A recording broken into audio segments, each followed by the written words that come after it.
en lo siguiente.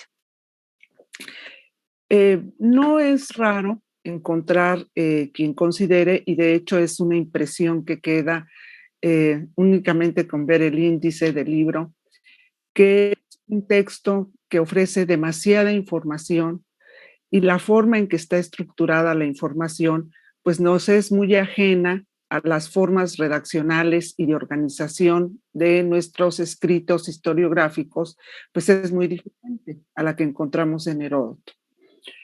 Eh, Eso por un lado. Por otro, llama mucho la atención que en algunas ocasiones ofrece información muy remota en relación con el periodo que es la parte central de su relato, que son las guerras médicas. Y se puede remontar como 5 años atrás, de repente, y eso también ocasiona pues mucho desconcierto y les digo, a simple vista parece que es una obra que nada más acumula y amontona datos. Sin embargo, si por método entendemos un orden, un proceder ordenado a la hora de elaborar un trabajo, no podemos negarle a Heródoto que sí tuvo un método, salvo que ese método es muy distinto de los métodos que ahora podemos utilizar. Y para y una parte importante, él presenta una historia universal del mundo conocido, a pesar de que su tema central es una guerra que enfrentó a dos potencias, digamos. Los griegos que se unieron, eh, encabezados por Atenas y Esparta, en contra de un muy poderoso imperio, como era el caso del imperio persa. Y esto le va a permitir acceder a tiempos más remotos, porque tiene que explicar a su público quiénes son los pueblos que va conquistando Persia antes de llegar a conquistar, a tratar de conquistar Grecia. Todos los pueblos que fue conquistando el imperio antes de llegar a Grecia, pues va a dar información acerca de ellos. ¿Por qué? Porque si bien es cierto, su tema central son las guerras médicas, recuerden que se llaman médicas porque el griego generalmente le dice a los persas medos, porque el imperio que está tratándola de conquistar es un imperio que se sobrepuso a el imperio sostenido por el grupo de los medos. Entonces, en muchas ocasiones se les llama a los persas medo-persas. ¿Por qué? Porque es una fusión de dos grupos y con eso y se funda un imperio con una nueva dinastía, con una nueva casa reinante. Entonces, desde esta perspectiva, él va a narrar esa guerra a partir del momento en que se funda el imperio persa. ¿Por qué? Porque quiere encontrar las causas de qué es lo que hace que un imperio tenga esas ansias, ambiciones, esa desmesura, como la van a considerar los griegos, por poseer cada vez más territorio y que parece que su ambición no tiene límite. Por eso consideran que los persas y sobre todo algunos de los monarcas son muy desmesurados, quieren abarcar demasiado. Entonces, para poder entender qué es lo que motiva a los persas, pues va a empezar a narrar las guerras médicas desde el momento en que se funda el imperio y cómo empiezan a conquistar diferentes pueblos. Como son pueblos que los griegos no conocen, no conocen sus características, eh, no tienen una idea de su ubicación, lo que va a hacer Heródoto es anexar información sobre las costumbres, sobre la religión, sobre la ubicación geográfica de todos estos pueblos que va conquistando Persia. ¿Por qué? Porque sabe que al griego, si le dice Los maságetas. Los griegos no tienen ni la más remota idea. Entonces, ofrece, en el momento en que se enfrentan a los persas, a manera de digresión, ya más adelante vamos a ver, cuando veamos la estructura, qué es una digresión. A manera de digresión, inserta información sobre ese pueblo en muy diversa extensión, dependiendo de la información que haya él logrado reunir. Y así es como va narrando la guerra hasta el momento en que empieza, en que ya el enfrentamiento es directo de los persas con los griegos. De los 9 libros en que ha sido dividido el larguísimo relato de Heródoto, las guerras médicas las empieza a narrar hasta el libro sexto.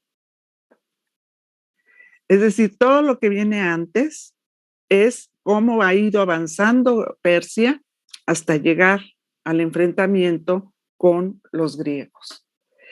Una forma de narrar que ahora pues no tenemos, porque además de ir narrando, porque podía decir, bueno, y los persas empezaron y conquistaron primero, y resumirlo en una introducción muy breve, ¿no?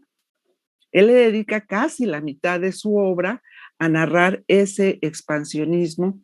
¿Por qué? Porque va insertando información sobre cada uno de esos pueblos. Entonces, claro, temporalmente a veces es muy difícil seguirlo, por eso es importante que cuando se lea Heródoto, se lea en ediciones lo suficientemente comentadas en notas de pie de página para que el lector no se pierda y mucho menos se desespere de que no llega al meollo, a la parte fundamental del relato. Son formas arcaicas de estructurar un texto, pero también Heródoto tuvo en consideración que dar al público griego lo que realmente le interesaba. Lo que le interesaba. Sí le interesaban las guerras médicas, desde luego.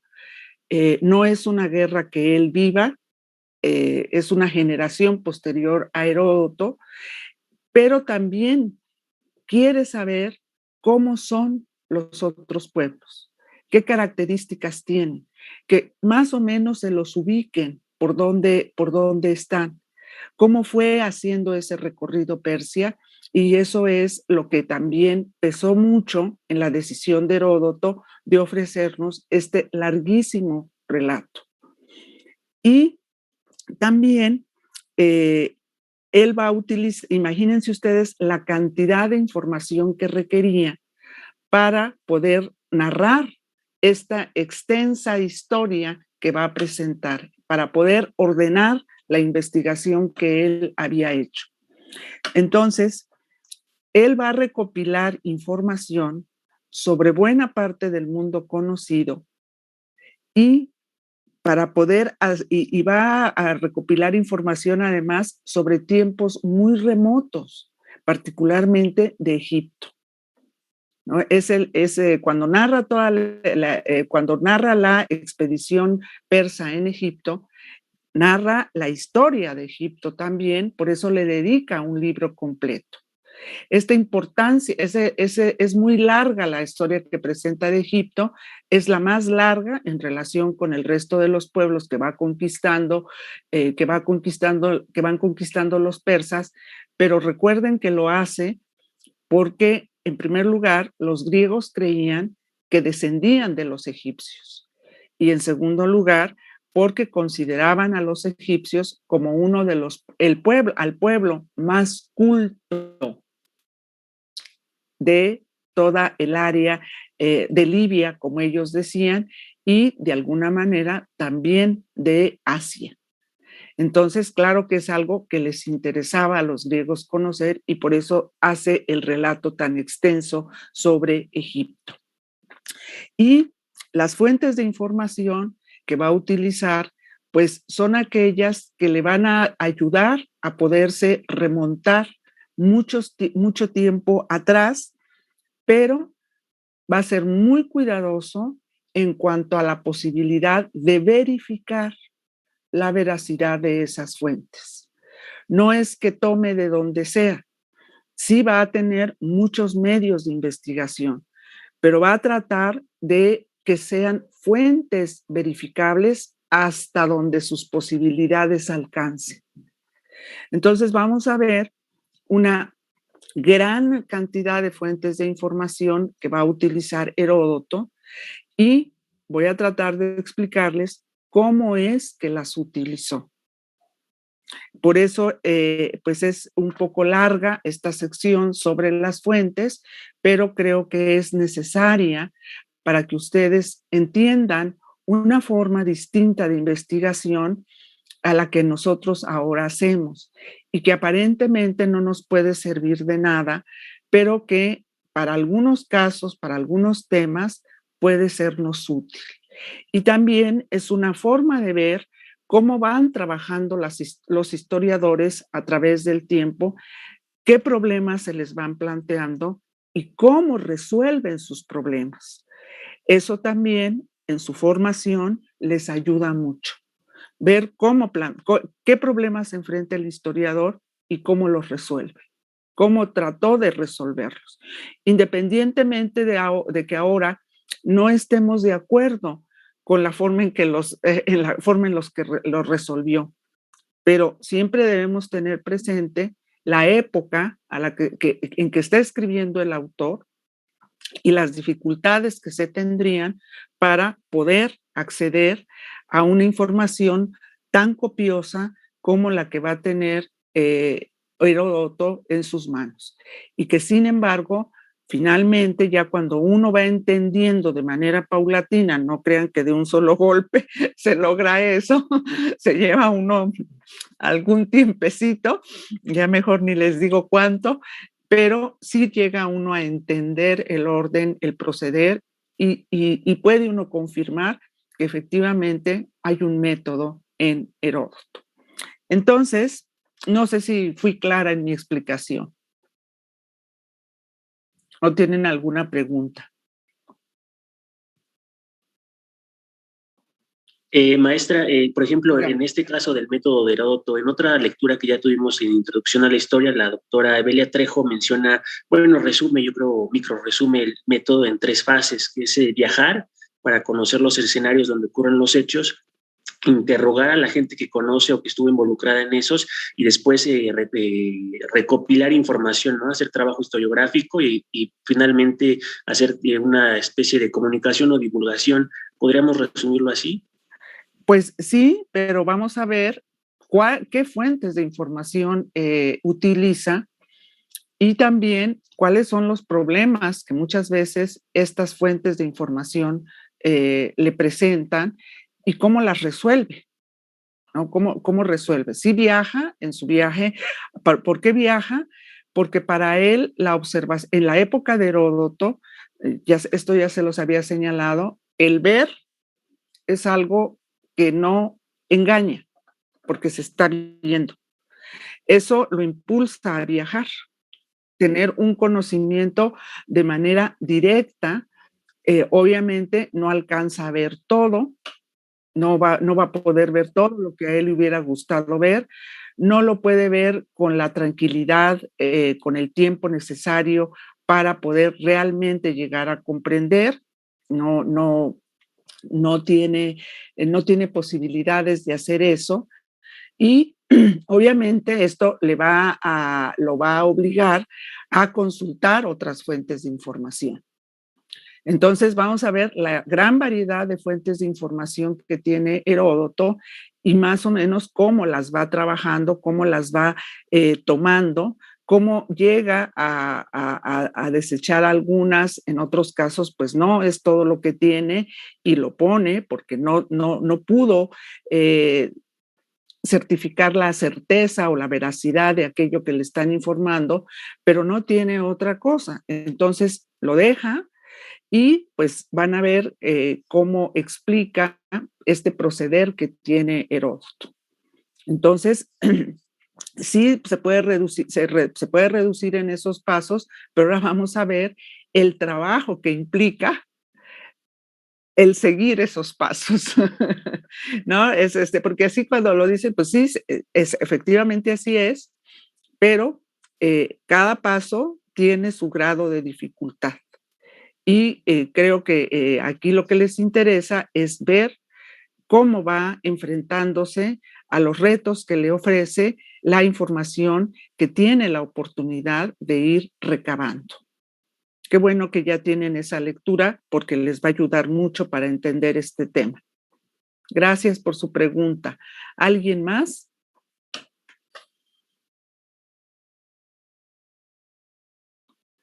A ver, me voy a los otros cuadritos. Nadie tiene la manita alzada, ¿no? Bueno, doy por sentado que nadie, no tienen otra pregunta. Entonces, voy a compartir con ustedes el pizarrón para que puedan ir siguiendo. No sé si ya les pregunté, me disculpo por repetir la pregunta. ¿Sí les sirve el pizarrón o no? Sí, mucho. ¿Sí? Sí, profesora, bastante. Sí, Bueno. Sí. Entonces, a ver, aquí hay un chat.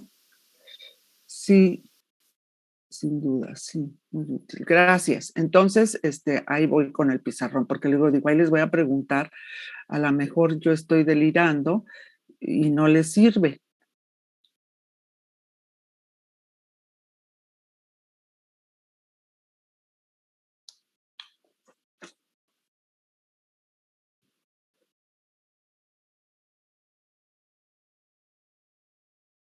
Bueno.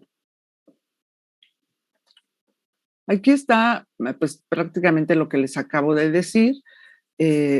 Bueno, no, eso no lo agregué. Está en primer lugar su observación personal, su observación directa. Destaca en primer lugar esta observación personal, pues que Heródoto, de acuerdo con el procedimiento expositivo que hereda de los logógrafos, pues va a estructurar en un orden ternario.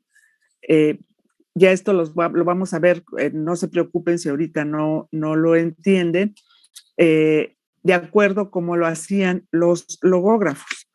Entonces, pues vamos a ver mejor directamente las fuentes de información. Tenemos que tomar en cuenta esto.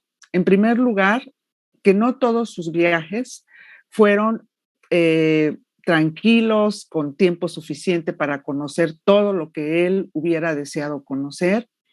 Y en algunas ocasiones, pues eso también puede ser que sea la razón de por qué hay equivocaciones en él. Sí hay datos que actualmente pues se han ido corrigiendo y que generalmente se anotan, los anotadores, los editores, lo anotan a pie de página. Y también lo segundo, él hubiera querido conocer mucho más de lo que vio de manera directa, pero pues no le fue posible, ni por el tiempo, y muy probablemente tampoco por las circunstancias que determinados lugares tendrían y que no era favorable pues un ambiente para viajeros. El balance que se ha hecho de lo que él informa y que vio de manera directa, en realidad es positivo, ¿no? De ahí que se señale que lo que él transmite y que vio directamente, pues lo transmite de manera correcta. Algunos ejemplos de esto son los datos sobre los siguientes lugares: las ofrendas consagradas a Delfos, la información que ofrece sobre la isla de Samos. Ahí no puede quedar duda que la visitó, que la vio, que pudo tener tiempo suficiente. Recuerden, fue el lugar donde estaba exiliado y que pues eso le daba libertad para moverse en la isla y en la ciudad, y la pudo conocer muy puntualmente, pudo conversar con los oriundos del lugar, pudo cotejar, confrontar la información que le daban, y es muy correcta la información que da sobre Delfos, sobre un santuario muy importante para los griegos que era Delfos, sobre la isla de Samos, sobre la ciudad de Atenas. Atenas se ve que la conoció pero muy rigurosamente la información que ofrece es correcta, y lo mismo sucede con otras ciudades griegas. Entonces, cuando él no vio las cosas de manera directa, lo señala de manera como esta. Aquí les puse un ejemplo. De nadie más pude averiguar nada, pero tuve otros importantes testimonios que abarcaban el mayor espacio posible al llegar como testigo ocular hasta la ciudad de Elefantina e informarme además por referencias de lo que hay al sur de ella. Fíjense cómo distingue entre lo que él vio y lo que recibió por referencia. Va aclarando. Esto significa pues que tiene mucho respeto por el lector y que le va informando, bueno, esto yo lo vi.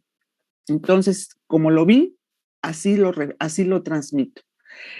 Pero esto yo no lo logré ver, lo obtuve por referencias.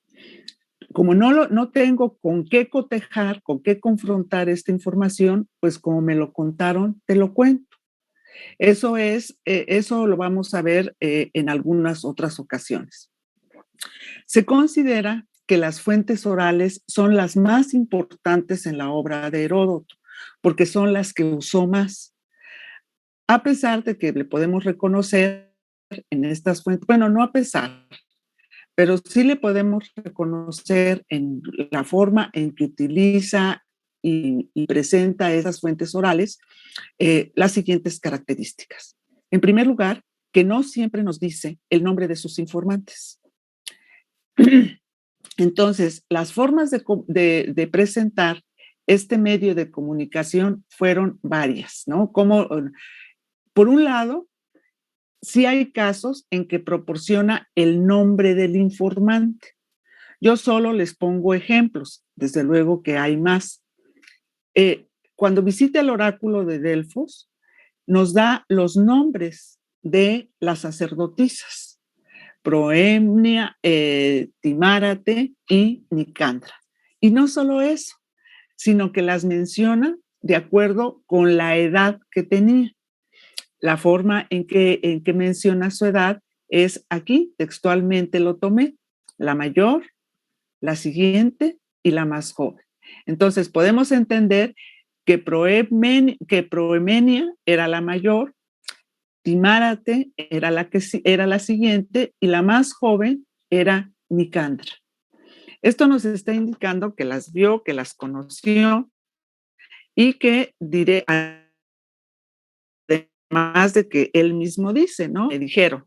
Y lo que y está considerando que al ser sacerdotisas del templo de Delfos, le están informando correctamente, porque ellas conocen, por el oficio mismo que desempeñan, qué es lo que hay, cómo se llevan a cabo ciertas ceremonias, tienen noticia de quién llevó qué ofrenda y qué ofrenda otra la llevó algún otro personaje, qué ceremonias se realizan, los oráculos más importantes que han tenido, todo aquello que les pregunte Heródoto, él se siente muy seguro porque es directamente alguien que realiza esas actividades y que por el lugar que tiene, en este caso son sacerdotisas, deben de conocer la tradición del oráculo, las formas que tienen de trabajar, etcétera, etcétera. Son los mejores testimonios que pueda tener. Pero no siempre nos da sus nombres. Hay otra forma, que es esta, que solamente señala la categoría del informante para demostrar que el testimonio que está presentando es digno de confianza. Por ejemplo, los sacerdotes de los templos. No dice su nombre, pero sí nos dice su categoría. Son sacerdotes.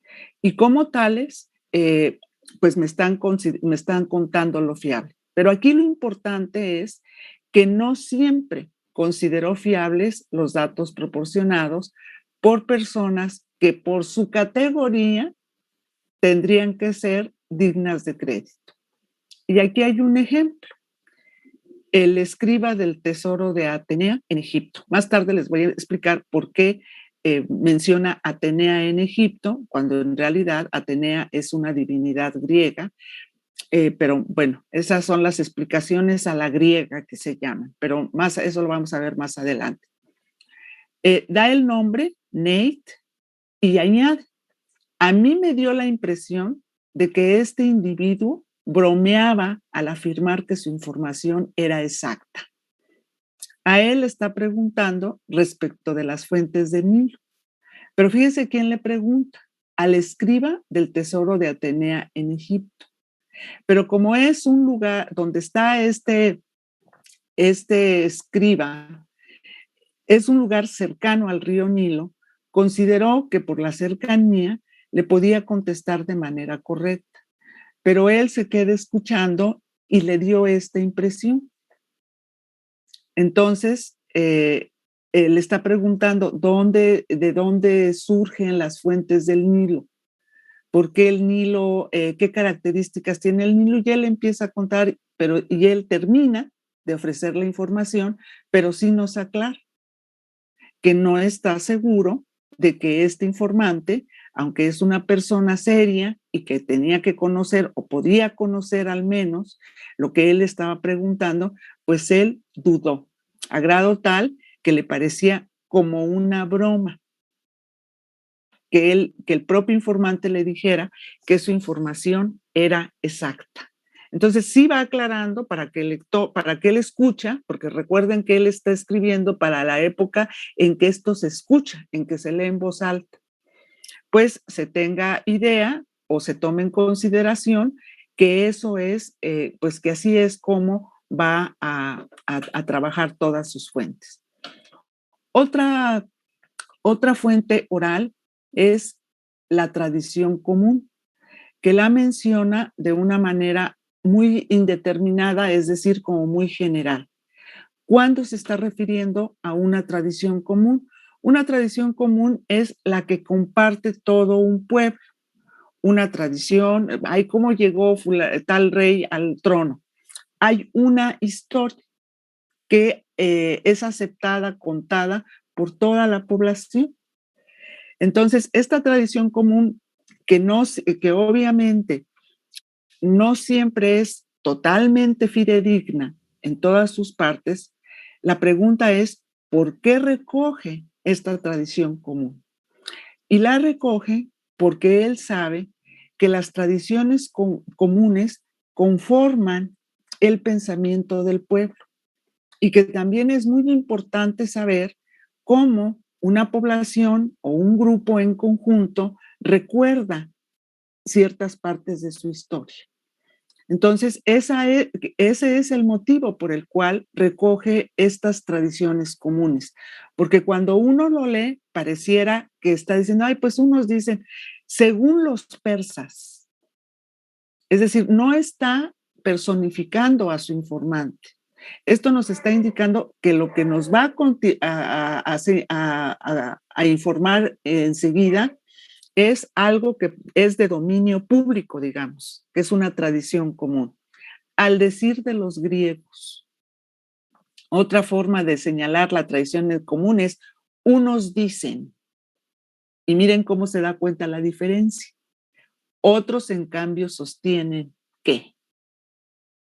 Entonces, aquí vemos a un investigador que, si bien es cierto, recoge información porque le parece importante, porque quiere conocer qué imagen, qué impresión, qué idea, cómo se vincula la población con su historia, con su pasado, ya sea remoto o reciente, también entiende que estas tradiciones comunes van teniendo variantes al paso del tiempo, porque son tradición oral. Y por eso dice, en cambio, otros sostienen, cuando tiene la oportunidad de poder tener no solamente una versión, sino varias, y eso dependía también del tiempo que estuviera en cada uno de los lugares, pues es obvio que recibe otras tradiciones. Entonces, otros, en cambio, sostienen y empieza a decir qué es lo que sostiene. Entonces, como Heródoto ha sido un historiador muy estudiado, algunos de estos estudiosos consideran que algunos de los datos erróneos que él proporciona se deben a las fuentes o al empleo de las fuentes orales, que empleó fuentes orales no siempre fiables. Esta reflexión la fundamentan en lo siguiente: la facilidad posterior a Heródoto, eso sí lo tenemos que tener en cuenta, de confrontar información dada por Heródoto con otros textos, y que Heródoto no tuvo la posibilidad de conocerlos. Y que conforme va avanzando el tiempo, también sabemos más nosotros de la época antigua de lo que Heródoto pudo llegar a conocer. ¿Por qué? Porque tenemos a disposición más información, porque se han desarrollado otras disciplinas, la epigrafía, la arqueología, la antropología, la etnohistoria, y todas esas disciplinas han creado métodos que permiten interrogar al pasado y obtener más respuestas de las que pudo obtener Heródoto. Entonces, y además tenemos otra ventaja, que nosotros conocemos lo que pasó después de aquello que está narrando Heródoto. Heródoto no lo conoció. Nosotros conocemos una historia más larga que la que conoció Heródoto. Y al conocer los tiempos posteriores, pues eso nos permite entender mejor el pasado. Pero esta ventaja no la tuvo Heródoto. También eso debemos de tener en cuenta. ¿Sí me expliqué con esto? ¿Sí me entendieron? Sí, profesora. Bueno, la campaña de, aquí hay un ejemplo. La campaña de Cambises. La campaña de Cambises, que era un emperador persa, en contra de Egipto. Las partes más importantes de esta campaña que realiza Cambises, Heródoto las va a presentar, en primer lugar, como un posible o como un fracaso, ¿no? Que aparentemente fue un fracaso, que los persas fracasaron en Etiopía. Y en la expedición que se organiza hacia el oasis de Siva, también fue una campaña fallida. Y una característica que tiene este relato es que constantemente está señalando que Cambises era un sacrílego. Incluso llega a señalar que tiene pues rasgos casi de locura, Cambises. Esta información que nos proporciona Heródoto se debe a lo siguiente, pero eso lo sabemos nosotros, que a mediar el siglo V, tanto en Egipto como en Persia, había tradiciones contrarias a Cambises. No todos los persas estaban de acuerdo con el ascenso de Cambises al trono. Y eso los llevaba a empezar a crear o a rememorar y a recrear ciertas historias acerca de su personalidad, acerca de su comportamiento, contando incluso acciones que muchos decían las hemos visto. Y por otro lado, en Egipto, la mala fama de Cambises la crearon sobre todo los sacerdotes egipcios. Ellos fueron los que mayormente denostaron al monarca, pero tenían una razón para hacerlo, que cuando Cambises invadió Egipto, lo que se dio cuenta es que los sacerdotes tenían muchas propiedades agrícolas que supuestamente eran para beneficio del templo en el que servían. Entonces, lo que va a hacer Cambises es disminuirles y recortarles esas propiedades a los templos. Y obviamente esto va en detrimento del estatus de los propios sacerdotes. Es obvio que ellos se molestaran y que empezaran a crear una imagen negativa de Cambises. Es decir, hay un motivo, eso sí, pero ese motivo no lo conoció Heródoto. Y por eso, pues, recoge la historia que le cuentan en Egipto sobre Cambises, que además le parece verídica porque pasó Cambises por Egipto, y como entre los informantes fiables que él tiene son los sacerdotes, pues toma este relato generalmente de ellos. El otro ejemplo sería el ascenso de Darío, que es otro emperador persa, al trono. Obviamente hay toda una leyenda en torno a la forma en que llegó Darío al trono. Y esa leyenda, pues ahora lo podemos entender, lo único que trataba era de justificar el ascenso al trono, que Darío hubiera ascendido al trono después de que se había asesinado a Esmerdis, que por cierto era hermano de Cambises, y que en la obra de Heródoto se le atribuye a Cambises. ¿Por qué? Porque Cambises tenía, no fue un monarca muy querido tampoco por los persas. Entonces, claro, cuando hay alguien que no es muy querido, para que vean, las noticias falsas no es nada nuevo.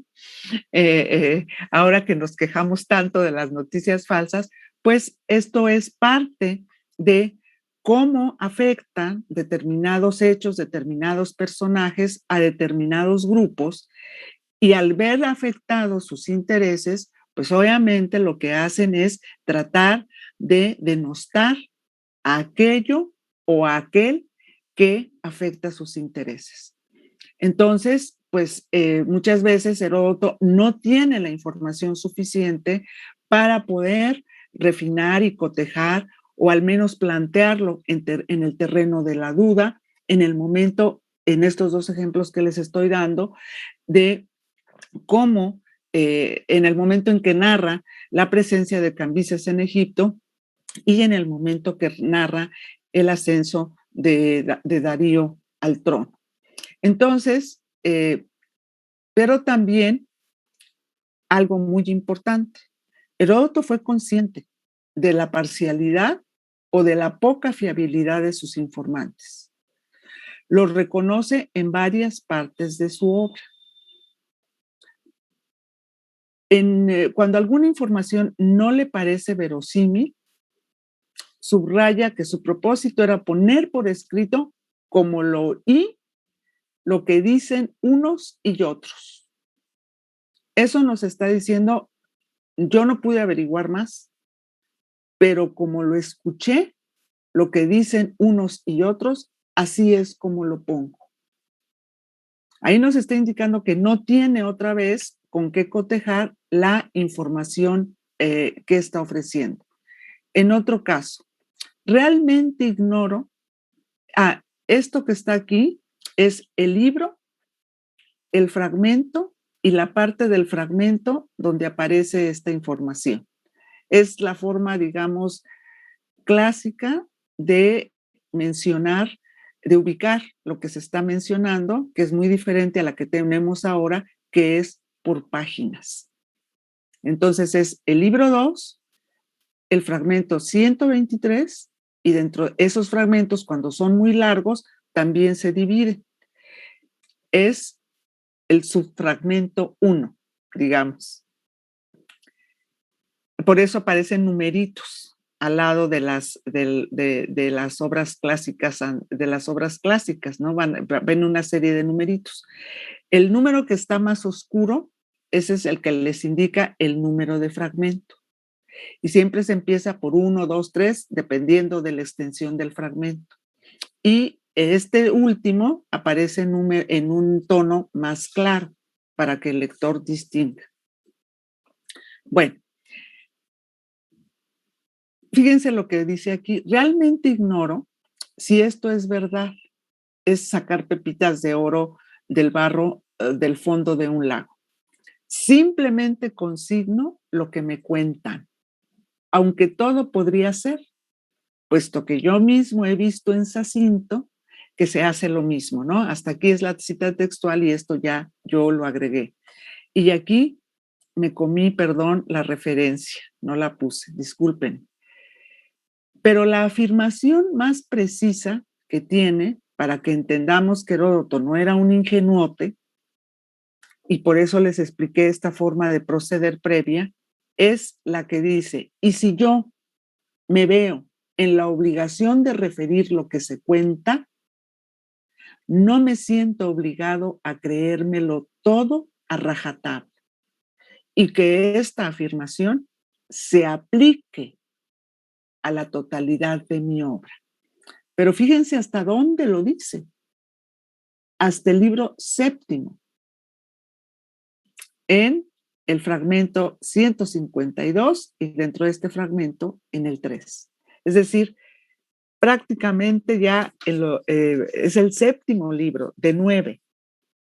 Obviamente quien no llegue a esa parte puede quedarse con una apreciación bastante pobre de la investigación de Heródoto.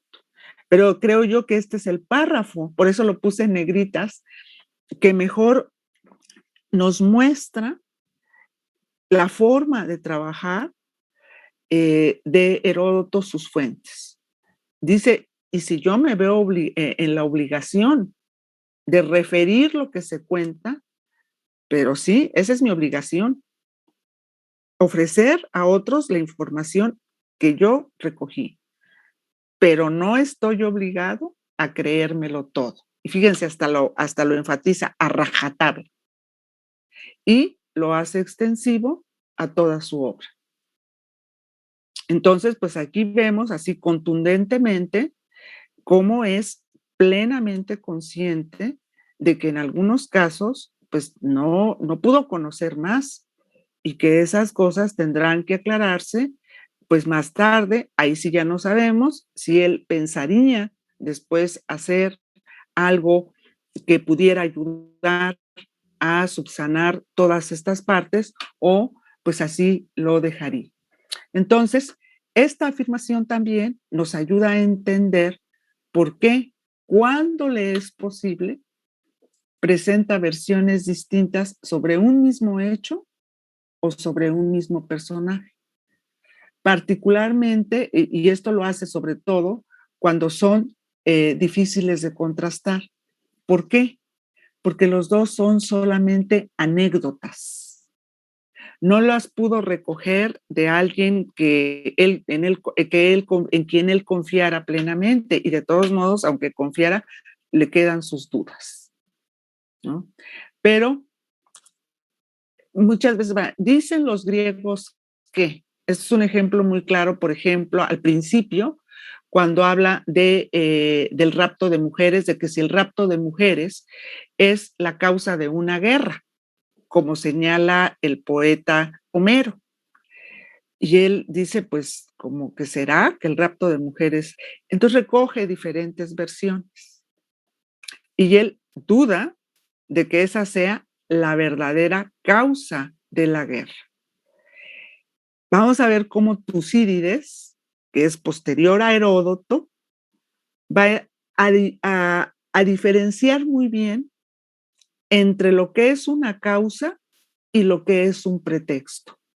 Heródoto no llega tan lejos.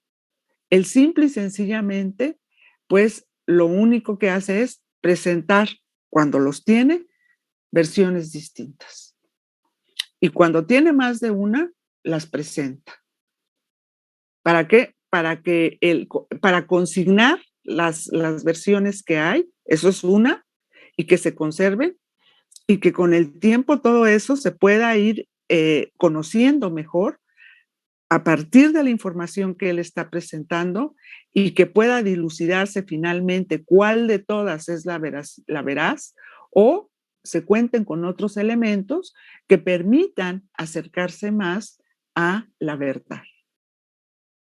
Entonces, pues seguimos otra vez viendo a un autor que tiene mucho orden para trabajar.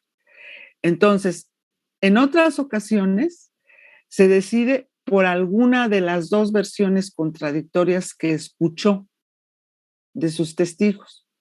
Por ejemplo, respecto del nacimiento de Ciro, que es el emperador persa, que se cuentan muchas historias, sobre todo así de carácter muy anecdótico, que tienen la finalidad de presentar a los monarcas como seres predestinados a detentar el trono. Entonces, respecto de Ciro, corrían muchas leyendas y prefiere una versión persa. Y nos dice, ¿por qué está él eligiendo la versión persa? Porque dice, ellos no pretenden resaltar la obra de Ciro, sino decir la estricta verdad. Pese a que sobre la historia de Ciro podría dar a conocer otras versiones diferentes. Aquí está depositando su confianza en los persas, basándose en el hecho de que a quién más le puede importar que a los propios persas tener una historia correcta del fundador de su imperio. A lo mejor a nosotros ahora nos puede parecer un poco cándido Heródoto, pues cómo no van a tener interés de crearle de atribuirle cosas que no son a Ciro, con tal de es el fundador del imperio. Y obviamente le darán cualidades que quizá en la realidad no tuvo. Pero todo eso, pues es algo que hemos ido aprendiendo a través del tiempo y de lo que estos mismos autores nos han ido dejando y que ya con más herramientas nosotros podemos digamos, hacerlo de manera distinta. Cuando tiene un solo testimonio, lo critica cuando no le resulta satisfactorio. No lo critica cuando le satisface, cuando que él, por su razonamiento propio, por su conocimiento propio, llega a considerar que se le está diciendo la verdad. Esta crítica que hace a un testimonio, único que tiene, es el escriba que les acabo de mencionar, que dice, a mí me parece que este escriba bromeaba, ¿no? Pero eso no lo hace siempre, ¿no? Lo hace solo en algunas ocasiones.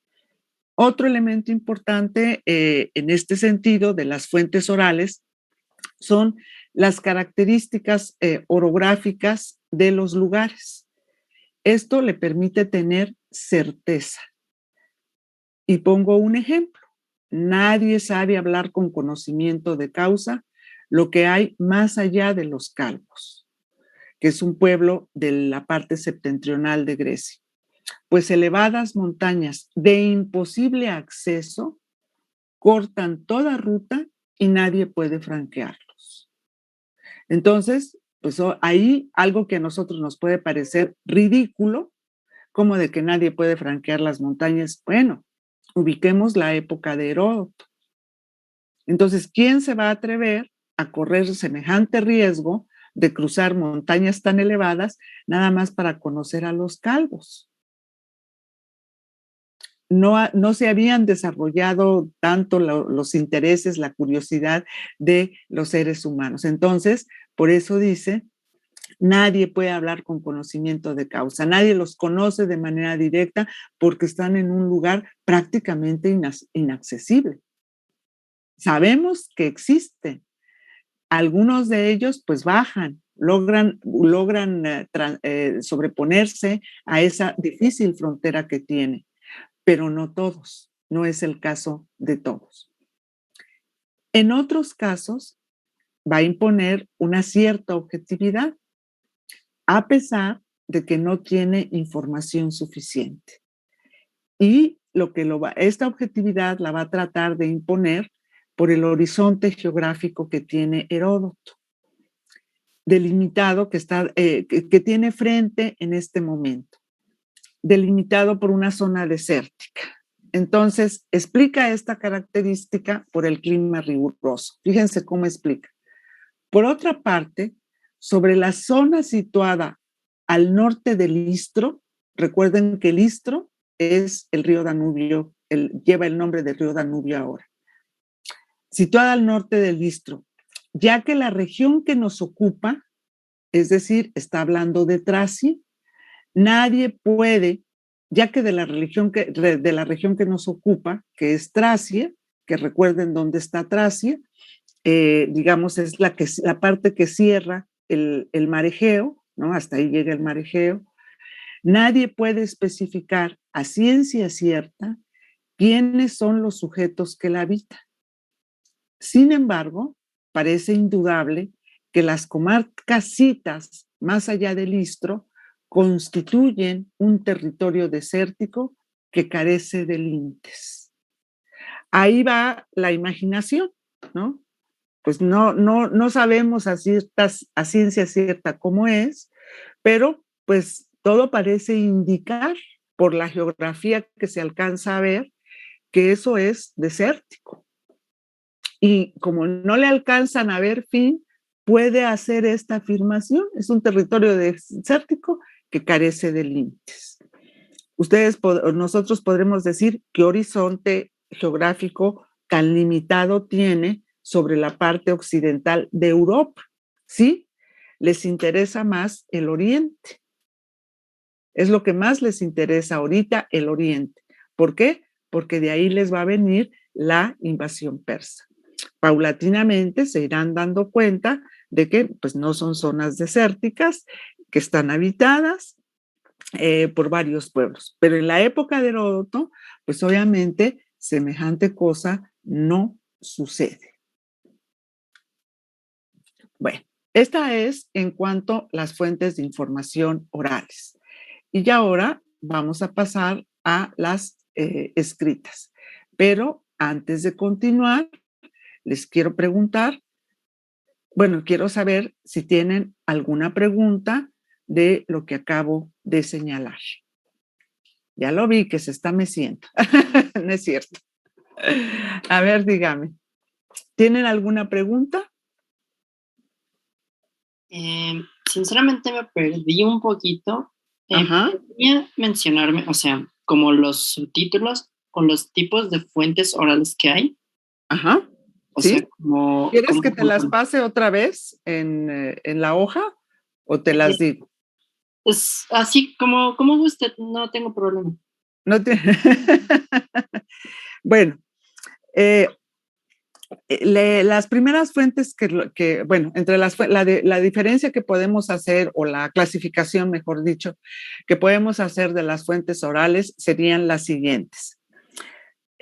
Cuando él interroga de manera directa a las personas, ¿no? Es así, pedir información de manera directa a personas, como es el caso de las sacerdotisas, por ejemplo, que él considera con una base sólida que están bien informadas por la categoría que tienen y porque pertenecen al lugar sobre el cual él está investigando, ¿no? Esa sería una primera categoría. Vale. Obviamente, no siempre van a ser sacerdotisas. Otro caso, en este mismo rubro, de que interroga a la persona que él considera que conoce mejor, es cuando se informa sobre el pueblo escita, que también está situado muy al norte y que es muy difícil cruzar las montañas, son zonas muy montañosas. Entonces él no entra al territorio de los escitas. Sin embargo, ofrece una información bastante amplia sobre este pueblo. ¿De quién la obtuvo? De un escita, no, porque no se topó con ninguna de los escitas. La obtiene de un comerciante. Y ustedes se preguntarán, ¿cómo puede confiar en un comerciante? Claro que es fiable la información que obtenga de un comerciante, porque el comerciante no solo conoce el lugar por razones de su oficio, sino que conoce los gustos del pueblo escita, puesto que le tiene que llevar mercancías y no le va a llevar cosas que no les van a servir a los escitas, porque entonces su negocio no prospera. Entonces tiene que conocer las costumbres de los escitas, tiene que tener una forma segura de poderse comunicar con ellos, es decir, hay probabilidades de que hable su lengua o que siempre vaya acompañado de un intérprete que le facilite la comunicación con los escitas. Y sobre todo, tiene que conocer su organización, la organización política de los escitas, porque no puede entrar nada más así. Tiene que saber cuáles son las reglas o las costumbres que los escitas tienen para recibir a gente de fuera. Entonces, todo este conocimiento que puede tener un comerciante es lo que hace que Heródoto considere que son buenos informantes y que además que han entrado en contacto directo con los habitantes y eso les da un conocimiento que por lo menos él, Heródoto, no tenía y que muchos otros no tenían porque no habían tenido un contacto directo con los escitas y mucho menos un contacto que le permitiera conocerlos, como es el caso del comerciante. Entonces, por eso confía en los comerciantes. Siempre se busca a alguien que pueda estar bien informado, no es que le pregunte al primero de qué pasa. Cuando recoge la tradición común, pues obviamente que sí le interesa recoger la tradición común, pero muy probablemente no la recoge del primero que se encuentra, sino que trata más bien de buscar, eso depende de la situación que tenga en el lugar que está visitando, o que escuche varias versiones y que pueda él llegar a la conclusión de que, bueno, pues todos más o menos dicen lo mismo. Entonces, eso le permite recoger la tradición común. Ahí sí tiene que no tanto buscar al escribano, al comerciante, al sacerdote, a un miembro del gobierno, no. Ahí sí tiene que buscar a gente que tenga mucho tiempo viviendo en el lugar, que se sienta muy vinculada a ese lugar para poder para poder escuchar lo que le están diciendo. Y eso le permite entender que eso es una tradición común, algo que el pueblo cree, que el común del pueblo cree, y pues a él le pareció importante y es agradecible, porque uno puede tener muy claro qué es lo que el pueblo conoce y cuál es la historia de esa historia que el pueblo conoce, pero vista desde otra perspectiva. Ahora, por lo común, las tradiciones, estas tradiciones comunes es la siguiente. ¿Cómo se hace? Bueno, cuando asciende un rey al trono, generalmente se hace una estela o una lápida y ahí se escribe la forma en que llegó al poder ese monarca. Son piedras conmemorativas o estelas conmemorativas. ¿Para qué? Para que el pueblo asuma que esa es la forma en que llegó un monarca al poder. O la victoria en una batalla de una guerra larga o corta que puede llenar de orgullo a los habitantes, pues también la conmemoran en una lápida. Esa está a la vista de todos. Es entendible que no todos sabían leer, pero quien sí podía leer lo hacía en voz alta y esto lo escuchaba. Y así es como se comunica una sola versión. Heródoto vio varias estelas. Obviamente él no podía leerlas todas, muy probablemente la mayoría, pero contaba con traductores. Y recuerden que la práctica de la traducción es muy antigua. Pero el problema que va a tener Heródoto en algunos casos respecto a las traducciones es que no todos los traductores fueron tan eficientes, es decir, eran tan buenos.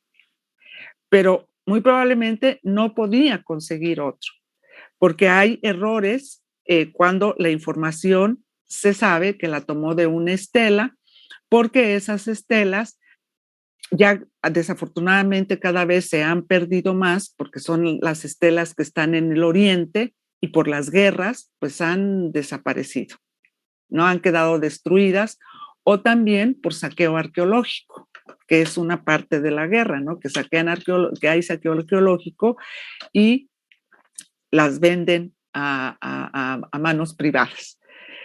En el caso de Heródoto, pues estas son las posibilidades que muchas veces tiene, mirar una estela, si no le entiende, tiene traductor, pero como le digo, no todos los traductores tienen la misma habilidad ni la misma capacidad.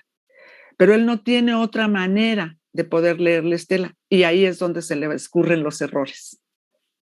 Errores que ahora se han corregido. ¿Por qué? Porque se conoce más sobre esa escritura, se tiene más información que Heródoto no tuvo. No le estoy tratando de exculpar, estoy tratando de que vean todas las dificultades que enfrenta pues este antiquísimo historiador y que no tiene todas las posibilidades que nosotros ahora sí tenemos. Entonces, eso es en cuanto a las fuentes escritas y que la categoría pues a él le da cierta confianza, ¿no? ¿Por qué? Porque son personas que deben de saber. Esa sería una de las fuentes orales. Y pues que no olvidemos la contundencia con que él señala que él no se lo cree todo y que eso es a lo largo de la obra, que no se lo creyó todo.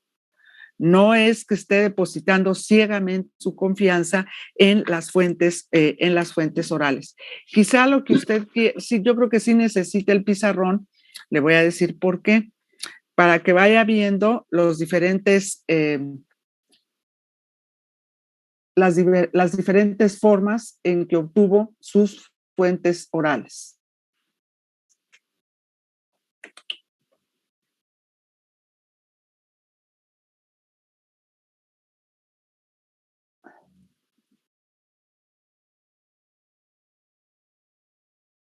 La observación personal, lo que él ve directamente, es la parte más importante, no lo olviden.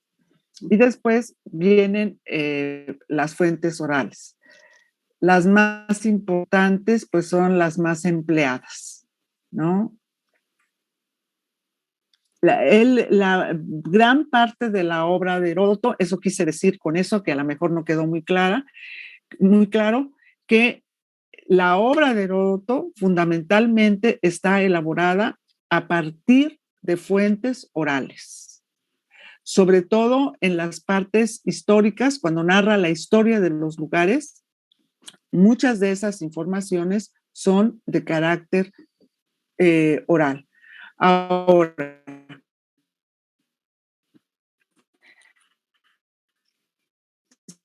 si nosotros nos fijamos, Buda, está Egipto, es un egipcio. Recuerden, es Egipto, pues, y recuerden que yo les había señalado, él ya conocía la historia de Egipto, por la alta consideración que se tenía sobre este pueblo. Es información que él conoce, sobre todo a través de los logógrafos. Por eso se permite decir esto, ¿no? Porque como que él tiene más información que le permite reflexionar sobre lo que le está diciendo este escriba del Tesoro de Atenea, y dice como que eso no es lo mismo que lo que han dicho los logógrafos. No los dice abiertamente, pero sí sabemos que antes de ir a Egipto sí conocía la historia de Egipto y sí conocía también pues una cierta distribución geográfica o una geografía de Egipto. Entre las otras fuentes orales que están, primero son los comunes, que no sé si quiera que se le explique o que alguien quiera que les explique la tradición común. Y esta información que hace cuando recoge la información oral de todo tipo, que no lo cree todo, que él solamente transmite la información como se la va escuchando. No está muy, es que creo que el me excedí en los, y aquí están los medios que tiene de verificación, ¿no? ¿Por qué? Porque considera que los persas no tienen interés por adornar demasiado la historia de Ciro. En la crítica que hace a la información, las características orográficas de un lugar también le permiten pues, dudar o rectificar la información que recibe y el horizonte geográfico que tiene, ¿no? ¿Cuál es la idea de la geografía que está en Heródoto? Pues eso le ayuda a explicar aquello que él no alcanza a ver, no alcanza a visitar. Pero él, como fue buen lector de los logógrafos, tiene esa posibilidad de refinar su información. No sé si ya le quedó un poquito más claro a usted. Sí, es que me había perdido con las sangrías y las viñetas, entonces ya me quedó mucho más claro. ¿Cuáles viñetas? No puse viñetas. Bueno, los guioncitos. No, es que les fui poniendo guión para que vean una, otra. Si quieren se los quito. Si les causa confusión los guiones, no, pues sí, díganme, lo hago para ustedes. Si les molesta, pues sí, digan. ¿En dónde la adivinación no la tengo? Si no estaría yo en otro lado, si fuera yo adivina, estaría yo prediciendo el futuro. Todo bien, gracias. ¿Mandé? Todo bien, gracias. No, pero sí, si quieren les quito los guiones para que no se confunda. Alguien me dice que no. Pues ahí voten. Ahí todos los democráticamente lo vamos a solucionar. Gracias. Aquí todo es democracia. Gracias. De nada, pero de veras, sí te desenredaste un poquito. Sí, es que es complejo, ¿no? Y luego por eso también yo me extiendo en él, porque no quiero que le tomen animadversión. Tampoco quiero que se hagan otros Heródotos, desde luego que no. Pero sí creo que les va a ayudar incluso a veces a entender textos muy posteriores a él, cómo recogen esta forma de trabajar, no en su integridad, no, pero sí cómo se vuelve a la descripción, cómo muchos autores pues dicen, es que de esto no se puede saber más, no hay, y lo que se recuerda pues es dudoso vaya, las dudas no crean que son muy diferentes las que puede uno tener ahora a las que tuvo Heródoto. La diferencia radical está en que nosotros tenemos más medios para poder, hay más estudios, lo que aportan las demás disciplinas, pues todo eso nos ayuda a ir refinando la información que logramos obtener. Y todo lo que hay de material para leerlo, todo eso va contando a nuestro favor. Y eso no lo tuve. También eso quiero que entiendan, ¿no? Las condiciones en las que él está trabajando, que son muy diferentes a las que ahora nosotros tenemos. Bueno, ¿alguna otra pregunta?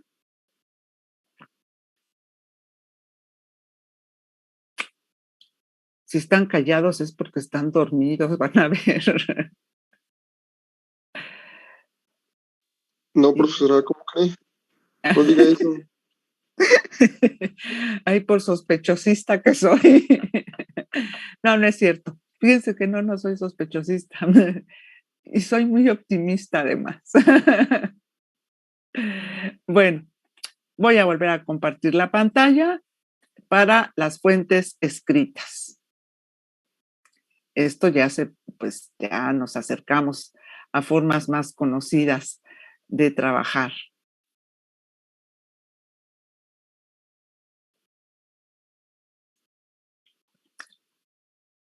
Aquí de lo que nos podemos dar cuenta, pues es de la cultura que tiene Heródoto. Quizá nosotros ahora muchas de las fuentes escritas que él utiliza, pues no las utilizaríamos, ¿no? O las utilizaríamos no como fuentes de información, ¿no? Quizá como una referencia, y de hecho fue tan importante que se han hecho varias obras de teatro en donde los acontecimientos o si bien se sobrevaloran o se les acentúa el tono de tragedia que tienen, pero no los tomaríamos estrictamente como fuentes de información. En el caso de Heródoto, sí lo va a hacer. Y él va a utilizar poetas épicos y líricos y autores de tragedia, incluso. ¿Por qué? Y aquí es otra parte muy importante y quiero que les quede claro. Heródoto da muestras con este tipo de fuentes de información que utiliza, que lo que él está escribiendo es diferente de lo que hace un poeta épico. Independientemente de que comparta con el poeta épico el tema, la guerra, a ver, les voy a ver que me vean para que no se sientan abandonados. Independientemente de lo que le pueda significar el poeta épico, que comparte con él el tema, sí tiene que tratar de demostrar a través de su trabajo que el género el género literario que Heródoto está escribiendo es distinto de un poema. A pesar de que el tema sea el mismo, la forma de trabajarlo, los objetivos que tiene son diferentes. Entonces, él se da cuenta que poetas épicos, poetas líricos y autores de comedias y tragedias suelen estructurar sus tragedias, sus poemas sobre temas de historia. Pero obviamente el tratamiento que le van a dar, la forma en que van a presentar ese pasaje histórico que están representando o que están versificando, es distinto a lo que él está presentando.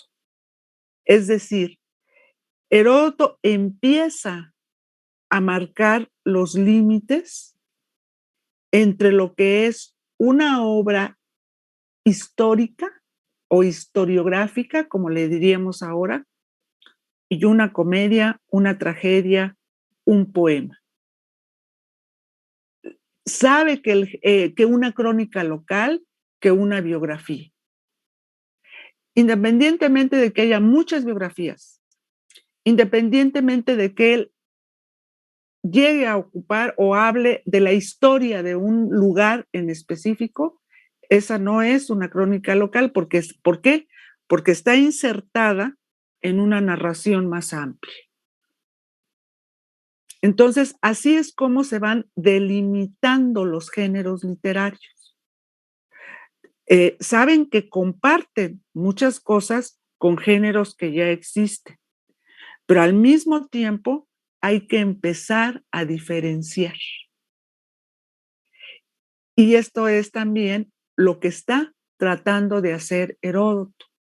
No con tanta claridad como sí lo vamos a ver en Tucídides, como lo vamos a ver en Jenofonte todavía más, que escribe historia, escribe memoria personal y escribe espejos de príncipe y escribe tratados técnicos. Ahí sí ya vemos que tienen perfectamente claro la diferencia entre los distintos géneros literarios.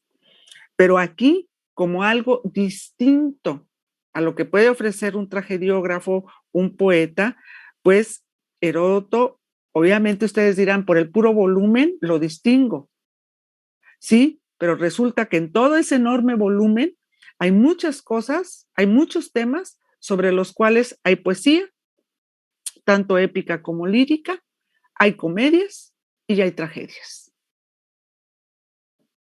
Y eso también lo lleva a rememorar, cuando no, a tomar la información, no tanto para repetir esa información, sino sobre todo para captar un poco el ambiente y el sentido, sobre todo que el autor de comedias le dio a un acontecimiento determinado, como vamos a ver en el caso de la toma de Mileto por los persas. Entonces, pues dice, bueno, el comediógrafo también impacta sensiblemente al público. Y quizá, esa es una suposición, quizá la interrogante que le surge a Heródoto en ese momento es, en un trabajo como el que estoy haciendo de investigación, ¿también me corresponde conmover al público? De la manera en que lo hizo el tragediógrafo cuando escribió su tragedia La toma de Mileto. Y ya verán lo que recuerda Heródoto. Ya verán lo que recuerda Heródoto de las consecuencias de la puesta en escena de esa tragedia. Entonces, este es el contexto, digamos, cultural de Heródoto, y que él también tiene que ir definiendo un género distinto a todo lo que ya existe, independientemente de que haya temas compartidos. Algo aprenderá de esos géneros, en otras cosas se distanciará abiertamente de cómo está trabajando el tema, pero le son útiles. Por eso se los menciono. No sé si me expliqué.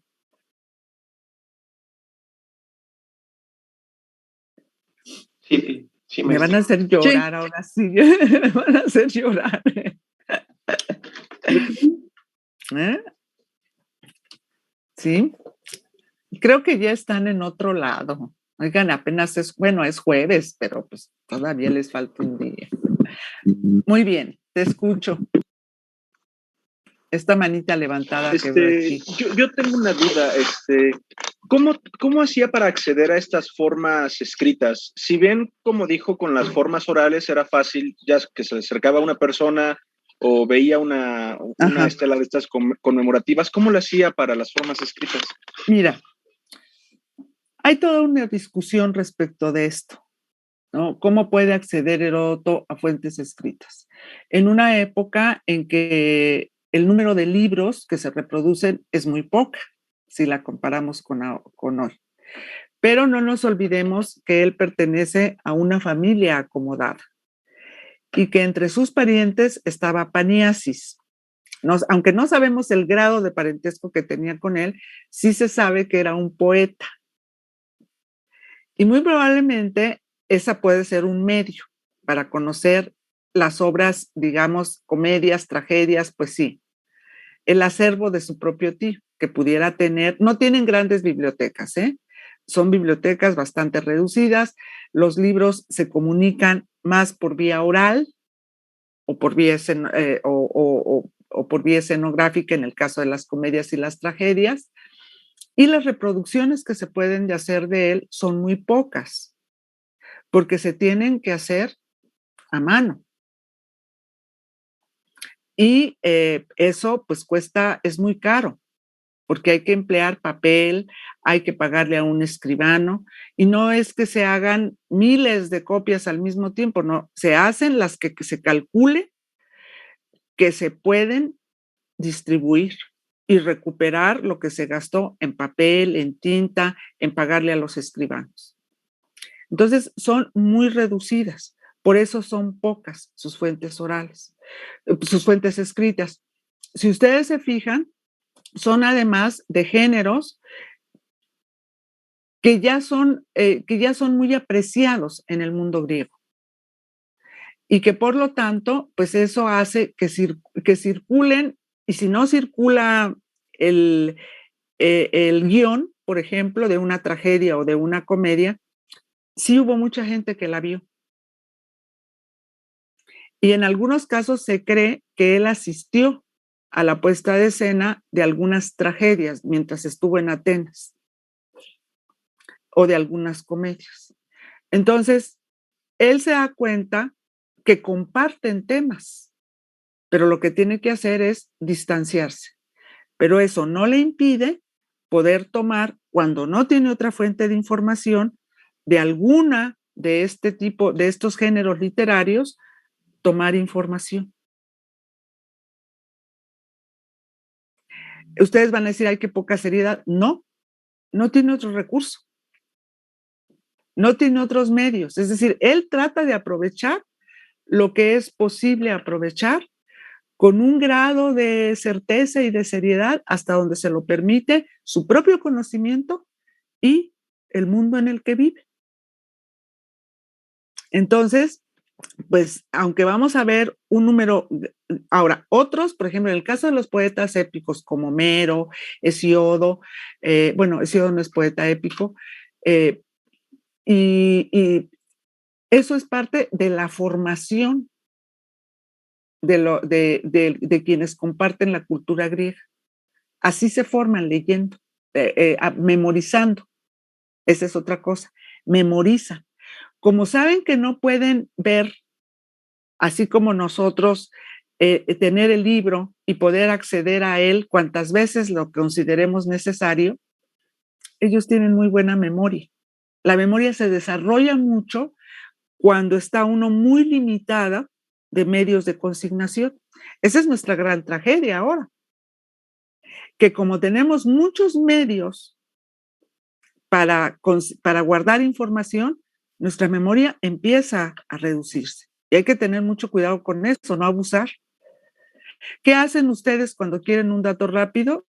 En su celular, abren a San Google y ahí le ponen lo que quieren buscar y el santo de su devoción les cumple su deseo, ¿no? Les lanza toda la información que quieren. En una sentada, estén donde estén, siempre y cuando tengan conexión. ¿No? Ese es el único requisito.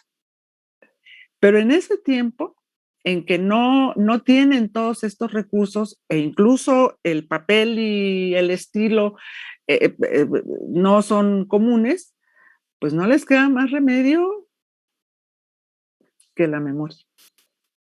Recuerden el caso de los códices prehispánicos. Ellos eran conscientes de que la pictografía era insuficiente para consignar muchos detalles. ¿Qué hacen? Memorizan lo que no se puede entender por las pictografías de un códice. Los memorizan y así lo van pasando de generación en generación. Y uno dice, ¿qué memoria? Pues sí, se asombra uno porque la memoria de uno se ha ido encogiendo. Así es que a poner más atención, a arrastrar más el lápiz, porque también ya casi no escriben, y no olviden que el movimiento que hacen al escribir les activa ciertas partes del cerebro y les permite conectar sus neuronas. En cambio, oprimir, no, pero sí escribir. Lean también artículos neurológicos para que vean cómo funciona el cerebro. Bueno, no sé si le contesté. Sí, de hecho sí se me hace lógico que retome estas obras, pero no como fuente principal, sino como último remedio, sí, ya que encontrar información hasta en cosas muy abstractas es plausible y se me hace pues admirable que haga eso. Sí, a mí también me parece muy admirable y la extensión del trabajo. Ahora, pues esto nos indica que es una persona acomodada, que tiene el tiempo suficiente para viajar y que tiene el tiempo suficiente para sentarse y escribir y ordenar todo ese cúmulo de datos que tiene. Entonces, para gastar en papel, para todo tiene, ¿no? No tiene más apuros que los políticos que se le hubieran ido presentando, quizá inquietudes familiares, no conocemos nada de su vida, pero de ahí no pasa. ¿no? Su vida material está resuelta. Es gente acomodada. Entonces, tiene recursos para viajar, nadie se lo sufraga, hasta donde sabemos. Él viaja. Está muy relacionado con la lectura, con el conocimiento que se ha ido generando a través del tiempo. ¿Por qué? Pues eso nos habla de una familia de un nivel económico totalmente holgado. Entonces, también eso hay que tomarlo en cuenta.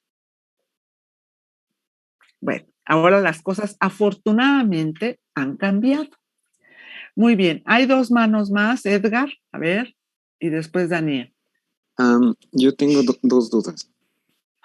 La primera es que si Heródoto como tal, digamos que reinventa la forma en la cual se hace la escritura después, ya sea en la épica o en este género que después va a ir evolucionando con otros autores. Porque a los fragmentos que tenía en sus diapositivas, como que me dio cierta, como que, no sé, como que sentí un poco como algunos fragmentos que había leído quizás en la Ilíada o en esos tipos de obras. Entonces, quería saber si Heródoto sí inventó o reinventó la forma en la que se hizo la escritura conforme se dio a conocer su obra. Y la otra es si se conoce si Heródoto tuvo algún otro interés en hacer sus viajes, en formar su obra, que no sea mero interés, alguna enmienda o algo más personal o algo así. Bueno, le voy a contestar, perdón, me reí porque alguien me puso, bendito sea San Google. Por eso me reí. Bueno, es franco el muchacho.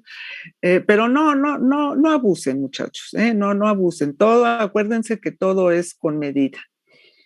Mira, la segunda, respecto al que me dice, no es que él haya inventado, está creando un género literario distinto. Eso es lo que está haciendo. Hasta donde sabemos, es el primero que hacemos, pero no que el primero que lo hace. Pero no podemos tener la seguridad que realmente sea el primero. Es el que se conservó. Pero pudo haber antes que él otros que hicieron algo semejante, a lo mejor no tan largo, pero el de Heródoto es el más antiguo que se conoce como historias, como investigaciones, ¿no? Y con eso está señalando la diferencia que tiene con otros géneros con los que comparte temas, ¿no? Y que al compartir temas, eso significa que comparten preocupaciones porque se conozca aquello de lo que están hablando.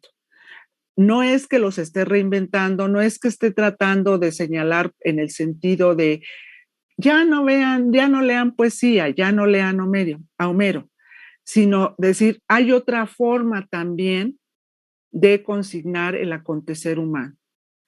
El poeta tiene el permiso de imaginar, de dejar volar su imaginación. El historiador no, tiene límites. Tiene que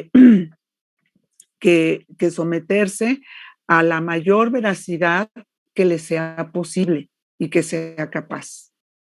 Entonces, eso es lo que hace. No vayan a pensar que él, en el momento en que está escribiendo, su intención fuera desplazar los otros géneros. No, al contrario, que haya un género más que de manera distinta recuerde aquello que es memorable, aquello que es importante recordar.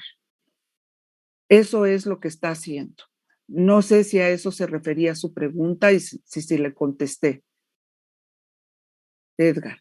Sí, está bien, gracias. Sí, no están, y tan no lo hacen, por ejemplo, que vamos a ver, como les dije, en el caso de Jenofonte, recuerden que antes ya hay biografía, ya hay crónica local, ya están los poemas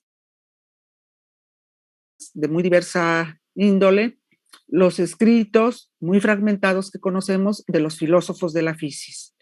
Es decir, ya hay varios géneros literarios y ellos lo que están es presentando una manera distinta de entender los procesos históricos, nada más, pero sin ninguna intención de desplazar, sino que de enriquecer los medios a través de los cuales se puede conocer la realidad del mundo y algo también muy importante, incluso todavía en Heródoto y en muchos historiadores, el hombre.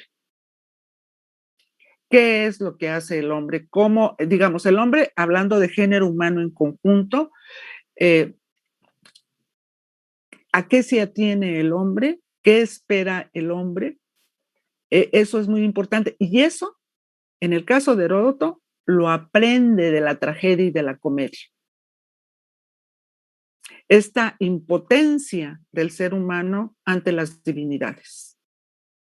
Esta debilidad que tiene el hombre frente a las divinidades, eso lo aprende de ellos. De eso le sirve leer todo eso.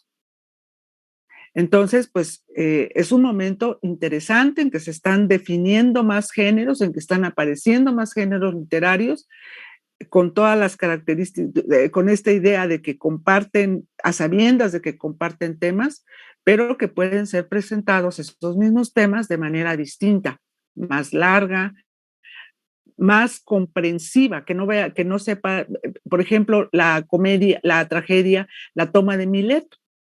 Bueno, ahí saben de una cosa. Ahora, ese momento hay que insertarlo en uno más largo que le permita al escucha entender por qué sucedió eso. Cosa que la comedia no estaba ofreciendo. No sé si me expliqué.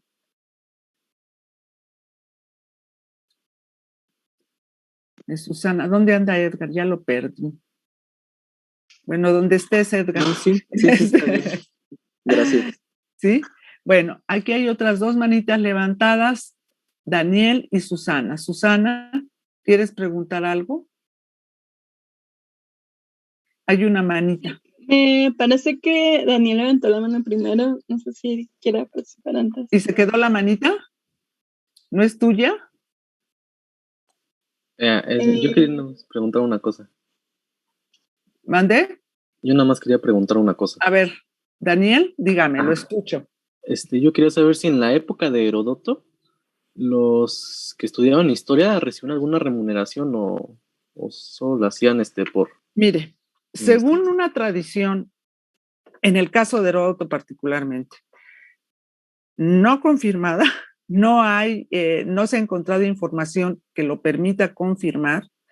Se basan sobre un dicho de Plutarco, que es un autor muy, muy tardío, ya en relación con Heródoto.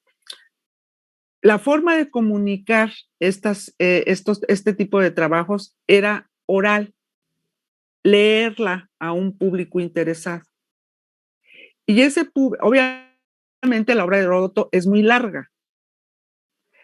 Aquí, como el poeta, el historiador tendría que saber qué parte de su obra le interesa al público que lo va a escuchar.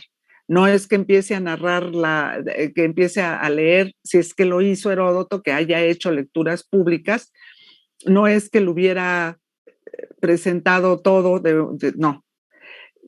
Tiene que saber, o puede ser a petición de quien llega a saber que escribió sobre algo, que le diga qué les interesa saber y eso es lo que les va a leer.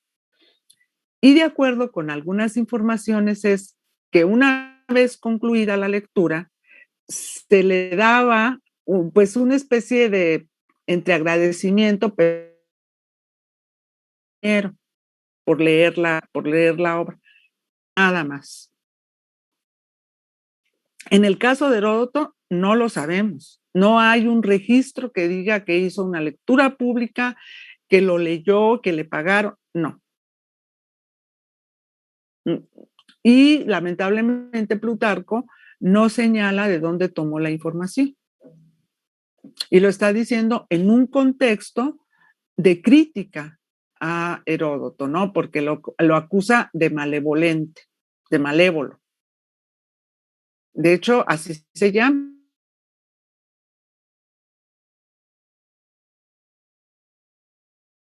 El ensayito que escribe, digo ensayito no en Plutarco, sino en el sentido de su brevedad, no es muy largo, es ensayo sobre la malignidad de Heródoto.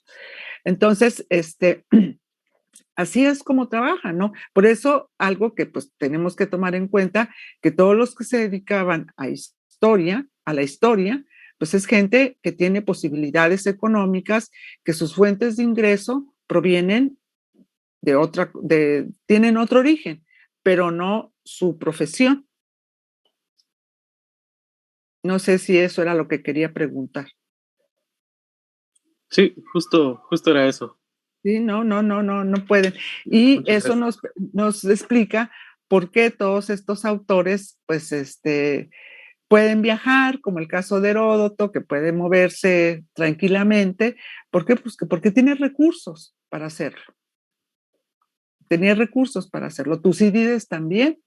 Es gente muy acomodada. Genofonte, exactamente lo mismo, además que Genofonte era muy como decimos ahora, como muy carismático y muy activo también, muy activo.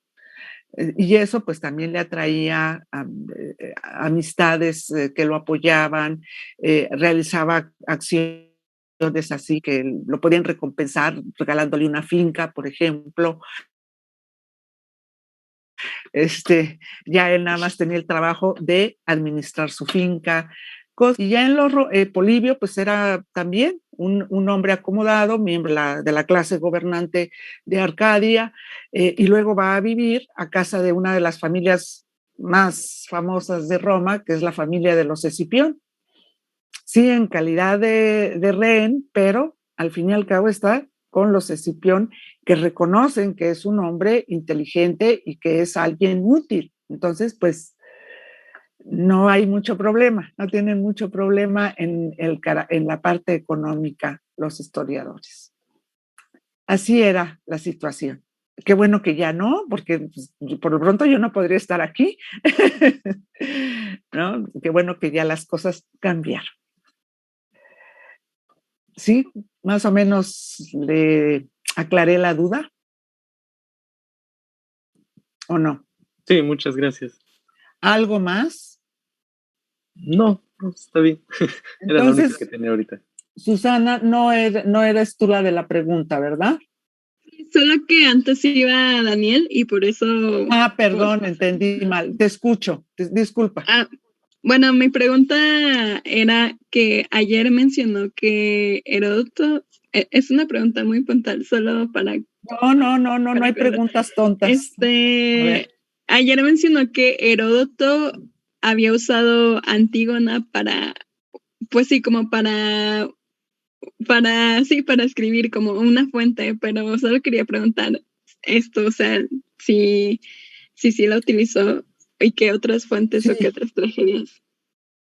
Ahorita eso es lo que, otra tragedia que ocupó, ahorita vamos a ver cuáles ocupa y en qué sentido lo ocupa. No lo ocupa tanto como fuente de información, sino que toma, como que sí reflexiona acerca de la condición humana, la debilidad de la condición humana.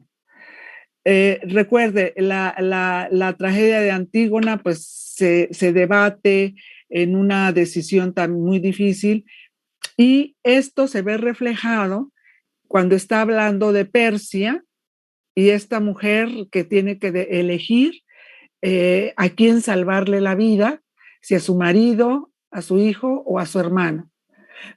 Solamente puede elegir uno. Entonces, elige al hermano. Y esto a la mayoría le sorprende, porque nunca pensarían que iba a elegir salvar a su hermano en lugar de a su marido o a su hijo. Y la razón que ella da es porque todavía puede tener un marido y todavía es capaz de tener un hijo, pero un hermano no. Es decir, está eligiendo al irreemplazable. por frío y duro que sea. Y está diciendo, pues si nada más es uno, lo elijo. Que esas son las disyuntivas frente a las cuales los seres humanos llega un momento a las que nos enfrentamos. Decisiones sumamente difíciles y que el único camino que te queda es el mal menor. ¿Qué es lo que me puede provocar menor daño? Imagínate vivir con eso en la conciencia de que no salvas a tu hijo, de que no salvas a tu esposo por conservar a tu hermano. Y al revés, ¿no? Le hubiera sucedido lo mismo si hubiera elegido al hijo, a quien hubiera elegido. Pero ahí vemos también, que ese es un rasgo interesante de Heródoto o de la época, el reconocer la capacidad reflexiva de la mujer, que pudiera ser muy práctica, pero no lo es, porque finalmente, pues, no lo debió de haber sido. Imagínense, pónganse un momentito en esa decisión y pues sí es una decisión sumamente difícil. Entonces, aquí es donde ven el sentido trágico de la vida, en que la vida nos plantea situaciones sumamente difíciles y que las tenemos que resolver, sea del grado de dificultad que sea. Entonces también es como muy formativa en ese sentido estas obras, y en Heródoto algunas partes que vemos pues también son así como muy formativas. No sé si eso era lo que quería preguntar. Y pues solamente como, así como específicamente si había utilizado la Antígona, porque ese ejemplo que pone, ese ejemplo que se pone en Antígona, de la decisión que tiene que tomar en Antígona, y obviamente la decisión es ligeramente distinta a la que pone en el caso de Persia. Es distinta, pero la situación es la misma. Digamos, tener que decidir. Sí, gracias. Sí. Entonces, desde los tiempos de Heródoto, no en esta carrera. Es que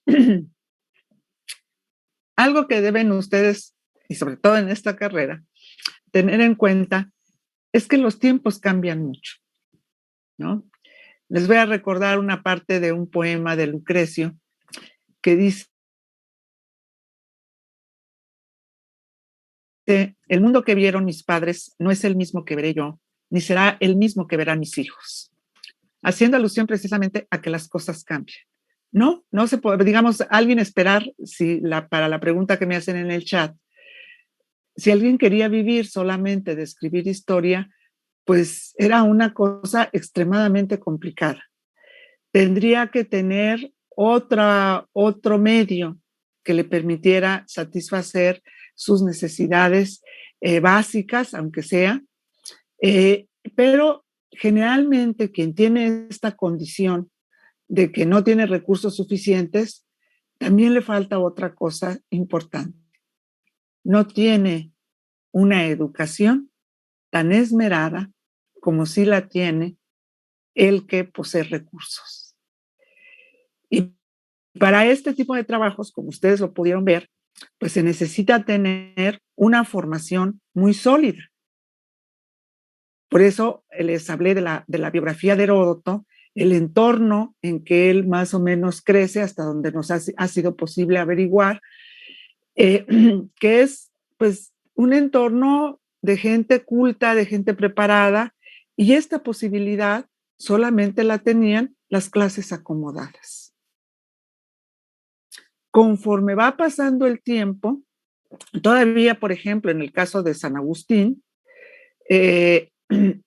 sus papás no lo podían mandar a una escuela para estudiar a donde lo que él quería, y un amigo de la familia les dice: yo le pago que se vaya, tenía que irse a Cartago porque ya había una escuela famosa de retórica, que se vaya a Cartago. Así fue como logró San Agustín poder empezarse a formar. Y ya de ahí empezó a dar clases de retórica y así va encontrando trabajos y finalmente, bueno, pues se convierte al cristianismo y pues ya ahí ya tiene la protección de la iglesia y así es como puede escribir su trabajo.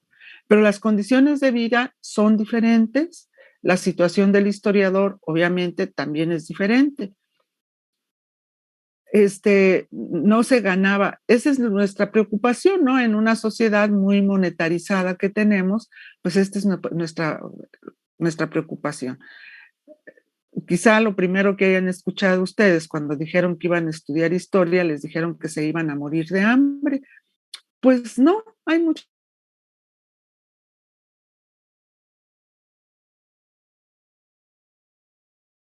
Muy importante que se preparen bien, que aprendan a trabajar con seriedad, con asiduidad, para que puedan acceder a un trabajo que les permita una remuneración, si no cuantiosa, sí lo suficiente para una forma de vida cómoda. Entonces, pues, eso es lo que le tendría que responder a quien dice que si no se ganaba en esta carrera. Pero le debo de decir que dentro de esta carrera también se llega a ganar bastante. No es tan negro esto. Ahora hay muchos recursos que se dedican, recursos públicos, que se dedican a incentivar investigaciones, ¿no? Bueno, tiene razón de preocuparse por la parte económica, lo entiendo perfectamente, pero también busquen su plenitud intelectual, su plenitud interna, qué es lo que los satisface, qué es lo que los llena, qué es lo que los hace sentirse satisfechos de estar trabajando en algo. Eso sí lo deben de tener muy claro, que les debe de gustar. A eso se le llama vocación, sentir el llamado. Vocar es llamar, que algo nos llama, en el sentido de que nos gusta, nos interesa. En el momento que lo hacemos, por mucho esfuerzo que nos signifique, lo disfrutamos. Eso es lo importante, sobre todo, yo creo que para todas las carreras, pero para estas, pues hay que estar muy al pendiente de esto. Si no les gusta, se vale cambiar, ¿eh? No se sientan tampoco mal ni señalados, no. Tienen que encontrar su camino, lo que más les llame, lo que más les satisfaga. Bueno, vamos a regresar a Heródoto. Espero haberle contestado a la persona que me preguntó. ¿Puedo decir los nombres? Alejandro fue quien me hizo una pregunta en el chat. Ay, ni esperé, les pregunto que si puedo decir los nombres, pero no me espero a que me contesten. ¿Ya ven cómo me tienen acostumbrada a no contestarme? Ya me entrenaron como a perrito, van a ver. Me siento así muy hermanada con mis perritos, que no están entrenados, son muy mal educados, pero bueno, también simpáticos mis perritos. Bueno, estábamos en las fuentes escritas, ¿verdad? Ya ven, ya hasta me perdí. Si no tienen inconveniente, pues empezamos con las fuentes escritas, ya tenemos muy poco tiempo de la clase. ¿Alguna otra pregunta? ¿No? No, creo que no, profesora. Gracias. ¿Sí les ha parecido interesante? ¿Mande? A ver, alguien iba a preguntar algo. Presente a sus perritos, maestros, no me los aguanto. No me los aguanto y después me da mucho trabajo sacarlos de aquí y no te digo el cablerío que tengo tendido en el suelo y uno es muy atarantado para caminar y no quiero que se vaya a enredar aquí. Entonces, lo siento. Quizá la que me aguante es a la más viejita. Está muy viejita mi perrita, pero mira, que a la mejor, pero a la que me aguanto, a los otros no me los aguanto. Una foto en el cuaderno. ¿Eh? ¿Qué dices? Una foto de ellos en el cuaderno. ¿Una foto de ellos? ¿Que lo suba? ¿O cómo? ¿O no entendí, perdón? No oí claro, pues. ¿Me podrías repetir, por favor? Que sí, adjunte una foto de ellos en Classroom o en el cuaderno. Ay, no, ¿cómo crees? No.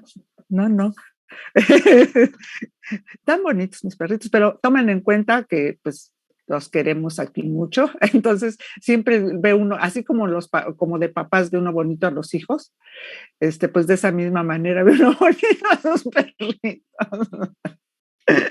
Bueno, ¿a poco no? Todos los papás ven a sus hijos así como los más bonitos que existen.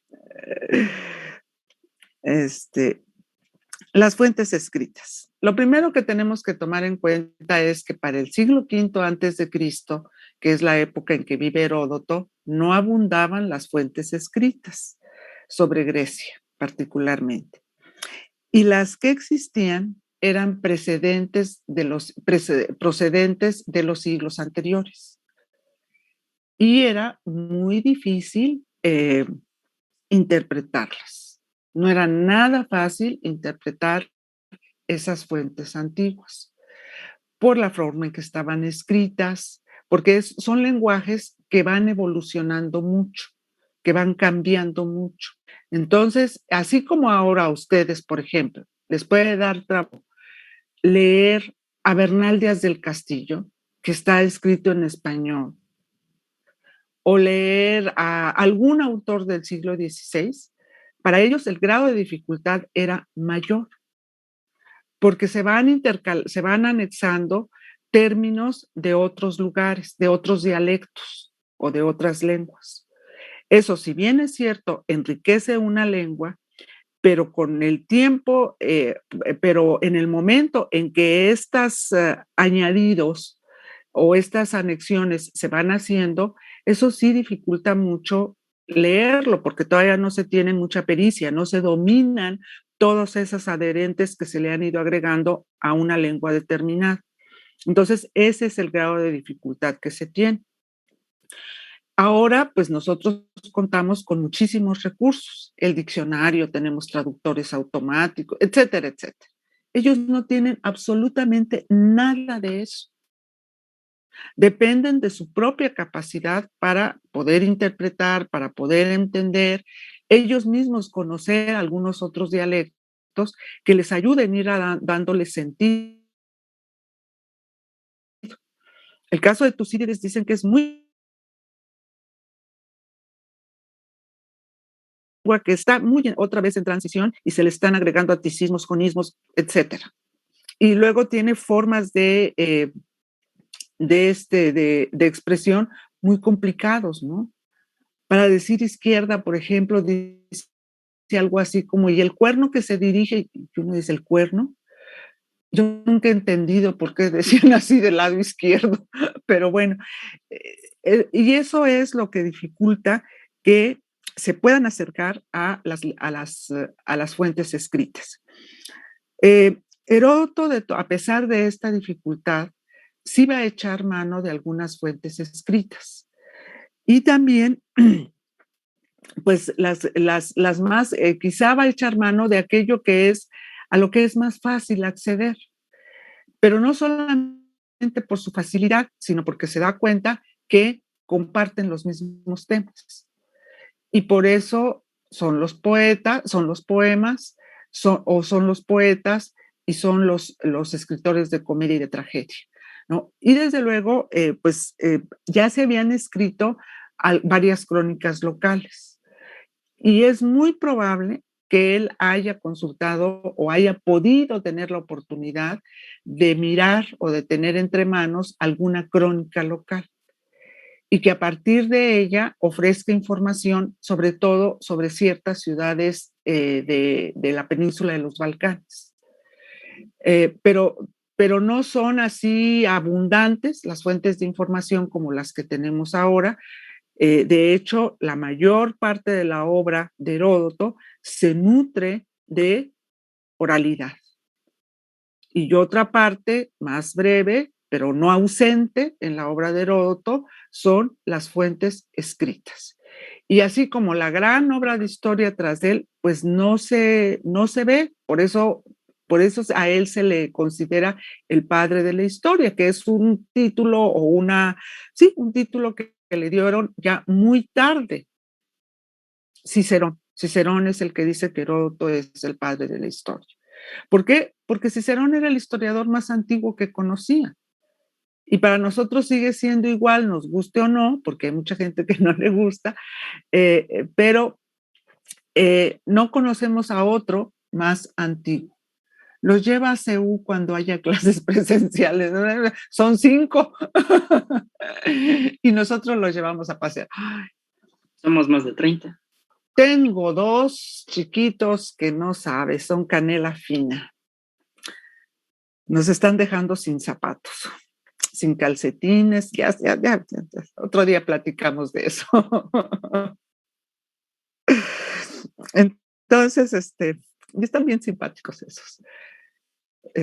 Pero bueno, tengo 5 además, ¿no? He llegado a tener 6. Volviendo a Heródoto, aquí en las fuentes escritas pueden ser los siguientes: las poesías, que están ya por escrito, las inscripciones oficiales, esos tumultos que se levantan en las ciudades, les decía yo, conmemorativos, en algunos otros casos en el lugar donde se da una batalla. También se puede levantar un tumulto, una piedrita en donde se escribe: aquí derrotamos a murieron tantos enemigos y tantos de los nuestros. No se da una información muy concreta, pero ahí está como para que no se olviden que ahí ocurrió algo importante. Entonces, este tipo de inscripciones las va a utilizar también el buen Heródoto. Y también va a utilizar los escritos de los logógrafos, que era quizá con lo que estaba más familiarizado, con los escritos de los logógrafos, por ser oriundo de Mileto, y que ahí proliferó mucho o floreció mucho la logografía en toda esa región, y los poetas, por su tío o por su pariente o por lo que haya sido, que también era poeta. Entonces, pues, y además, pues hay listas oficiales de combatientes, de gobernantes, que le pudieron también servir o que le sirvieron para dar determinado tipo de información. Enseguida les tendría yo que señalar qué información toma de cada una de estas fuentes de cada una de estas formas de transmisión de la información, pero pues ahora sí, ya nos tenemos que ir. Les agradezco mucho su presencia, su paciencia, y espero que pues les haya interesado lo que vimos ahora y que lo hayan entendido sobre todo. Si tienen alguna duda, pues la próxima clase la satisfacemos esa duda. Muchas gracias, ya me voy porque tengo otra clase enseguidita.